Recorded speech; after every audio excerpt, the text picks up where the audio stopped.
वफाकी वज़ीर कानून आज़म नज़ीर तारड़ ने दावा किया है कि बानी पीटीआई का प्रोसीजर अडियाला जेल अस्पताल में हो सकता था। बानी पीटीआई ने खुद कहा कि उनका पिम्स में प्रोसीजर किया जाए। बानी पीटीआई ने खुद कहा कि कोई अमन अमान का मसला हो सकता है तो उन्हें शाम को ले जाएं। बानी पीटीआई ने खुद कहा कि मुझे पिम्स ले जाएं। पिम्स के डॉक्टर्स ने उन्हें चेक करके कहा कि अच्छी पेशरफ्त है। सेनेट में इजहार ख्याल करते हुए आज़म नज़ीर तारड़ ने कहा कि अंडर ट्रायल कैदी की ट्रायल कोर्ट के पास कस्टडी होती है। मुजरिम जो अपील में हो वो अपीलेट कोर्ट की कस्टडी में है। जेल सुप्रिटेंडेंट या इस्लामाबाद हाई कोर्ट के पास इख्तियार है। पिम्स एक बड़ा इदारा है और इस्लामाबाद के बेहतरीन हस्पताल में है। वफाकी वज़ीर कानून आज़म नज़ीर तारड़ ने दावा किया है कि बानी पीटीआई का प्रोसीजर अडियाला जेल अस्पताल में हो सकता था।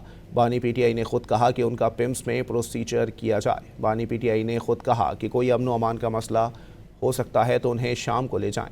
बानी पीटीआई ने खुद कहा कि मुझे पिम्स ले जाएं। पिम्स के डॉक्टर्स ने उन्हें चेक करके कहा कि अच्छी पेशरफ्त है। सेनेट में इजहार ख्याल करते हुए आज़म नज़ीर तारड़ ने कहा कि अंडर ट्रायल कैदी की ट्रायल कोर्ट के पास कस्टडी होती है। मुजरिम जो अपील में हो वो अपीलेट कोर्ट की कस्टडी में है। जेल सुप्रिटेंडेंट या इस्लामाबाद हाई कोर्ट के पास इख्तियार है। पिम्स एक बड़ा इदारा है और इस्लामाबाद के बेहतरीन हस्पताल में है।